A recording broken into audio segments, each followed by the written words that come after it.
Welcome back to Wonder Why Quiz. Imagine the market drops 50% tomorrow. Would you panic or profit? Let's find out if you have what it takes with this quiz.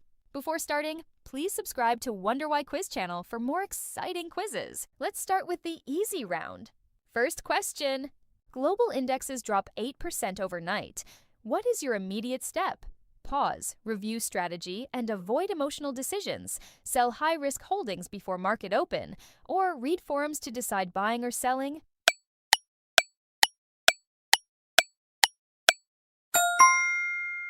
A is the right answer. Stop emotions. Panicking triggers immediate trading mistakes. Well done. All right, that was just a quick warm-up. Next, your portfolio drops 15%, causing severe anxiety. This emotional signal indicates systemic global market collapse is happening, mismatch with your true risk tolerance, or your net worth is too low.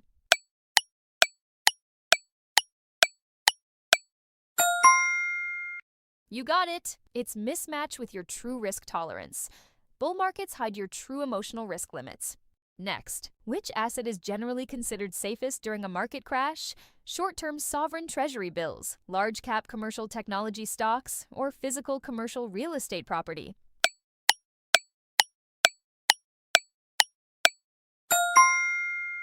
Absolutely right. Short-term sovereign treasury bills in the answer. Cash and short-term debt offer vital safety. Next, refusing to sell a losing asset to avoid a real loss is what trap? Availability cascade, loss aversion bias, or hyperbolic discounting?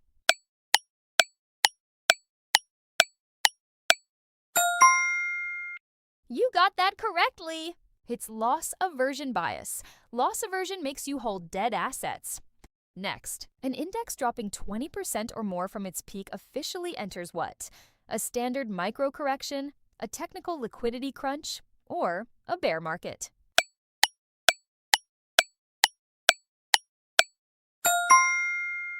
The correct answer is a bear market. A 20% drop marks a bear market. Easy peasy. Next, what is the primary goal of keeping an emergency fund during a crash? Providing cash to day trade volatile options, preventing forced liquidation of investments, or providing capital for cheap speculative assets?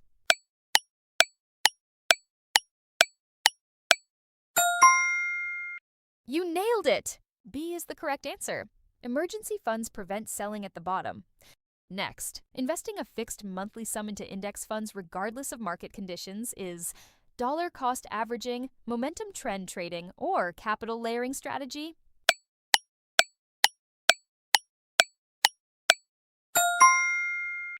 Good job! It's dollar cost averaging. Dollar cost averaging removes emotion from investing. Next, why is a 50% drawdown mathematically harder to recover from than 10%? Inflation metrics accelerate during market drops, transaction fees double from high volume, or remaining capital must rally 100%.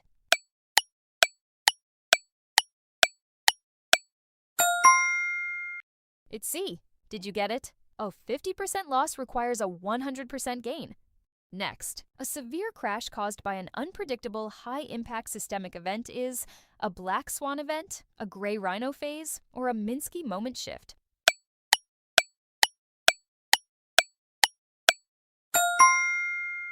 Nice guess! It's a black swan event.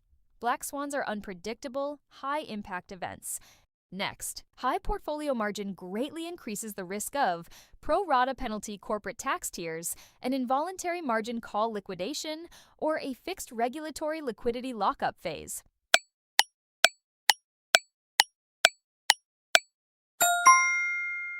Right again! It's definitely B. Debt triggers forced liquidations during crashes. Ready for a bigger challenge? Let's begin the medium round. What is the central bank's primary goal when slashing rates during a crash? Boosting liquidity and lowering borrowing costs, supporting government bond prices, or penalizing high-frequency speculative day traders?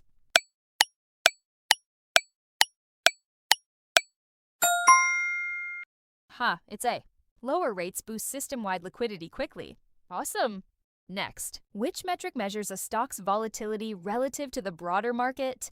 The price-to-earnings ratio, the systematic beta coefficient, or the portfolio Sharpe ratio?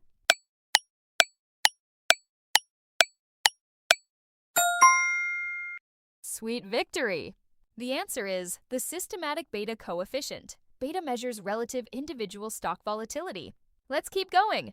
Next, selling an underperforming asset to offset capital gains taxes is called tax loss harvesting, capital drag washing, or arbitrage allocation.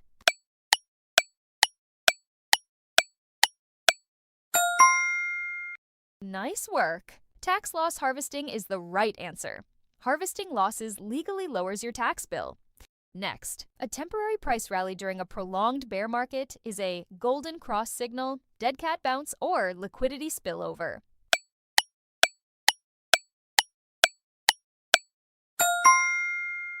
You nailed it again! It's dead cat bounce. Fake rallies trick investors into buying early. Next, allocating 80% of net worth to the same industry you work in threatens your credit profile ranking, annual tax brackets, or job and portfolio wealth.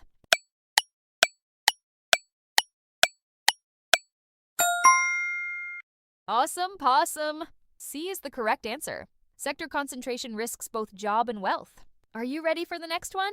Let's go! Which volatility index traditionally experiences a massive, violent upward spike when stock markets crash? The VIX index, the S&P 500 index, or the MSCI World Index?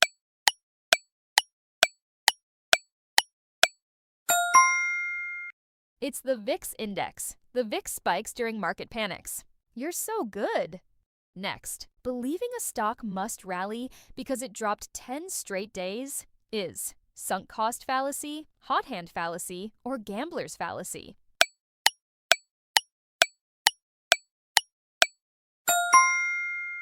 Superb job! Gambler's fallacy is the right answer. Past streaks do not guarantee future reversals. Next, during a macroeconomic recession, corporate equities categorized as consumer staples historically declare complete operational corporate bankruptcy, expand net earnings by 500% overnight, or maintain relatively stable demand and revenue.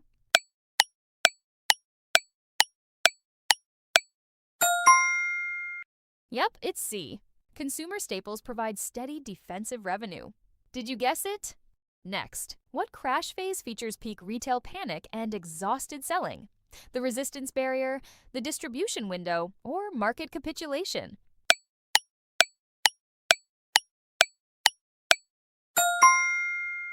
Perfect answer! It's market capitulation. Capitulation marks the final wave of selling.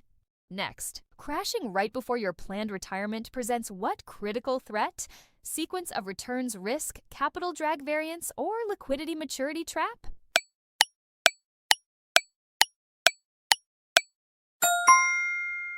Yep, it's sequence of returns risk. Early retirement crashes threaten portfolio survival. Well done. Ready for the ultimate challenge? Let's begin the hard round. What economic term describes stagnant growth combined with sticky inflation? Deflationary shock, hypergrowth cycle, or stagflation phase?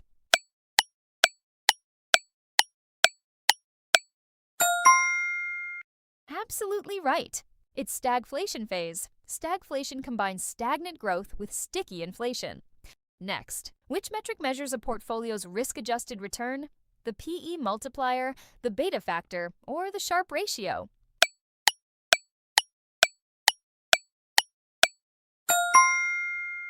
The correct answer is the Sharpe ratio. The Sharpe ratio measures risk-adjusted returns. Nice work!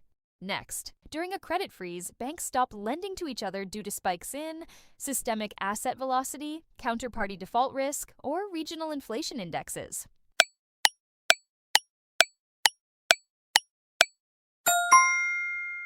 Amazing! The answer is counterparty default risk.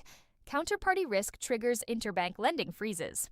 Next, if a company maintains payouts, but its stock drops 50%, the dividend yield doubles relative to new stock price, cuts in half from valuation drops, or drops to zero within the quarter.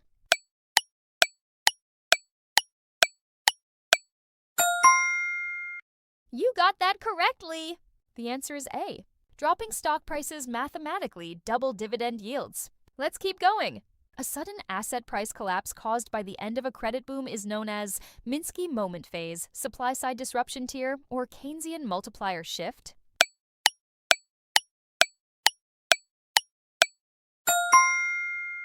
Wow, fantastic! The right answer is Minsky moment phase. Debt crises trigger sudden asset market collapses.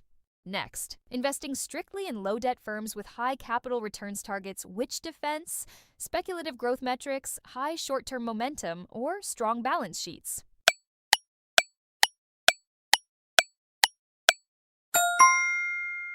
Perfect answer! It's strong balance sheets. Low debt builds strong balance sheet moats. We're almost there! Stay with me. Why do growth stocks suffer worse drawdowns than value stocks when rates spike? Growth firms rely on commodity exports, their future projected earnings are discounted, or value stocks are insulated from rates.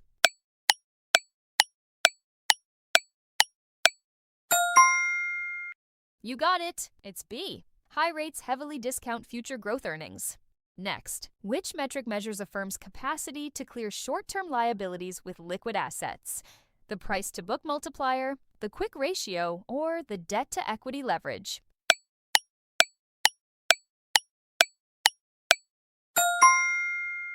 Right again! Quick ratio is the answer. Quick ratio measures liquid asset health.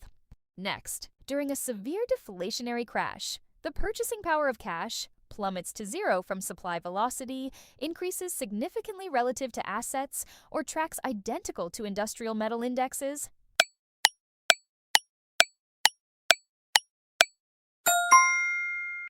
B is the correct answer. No doubt about it. Deflation increases the purchasing power of cash. Last one. When a corporation goes bankrupt, who holds the first claim to remaining assets? Preferred corporate stockholders, common retail equity investors, or senior secured bondholders?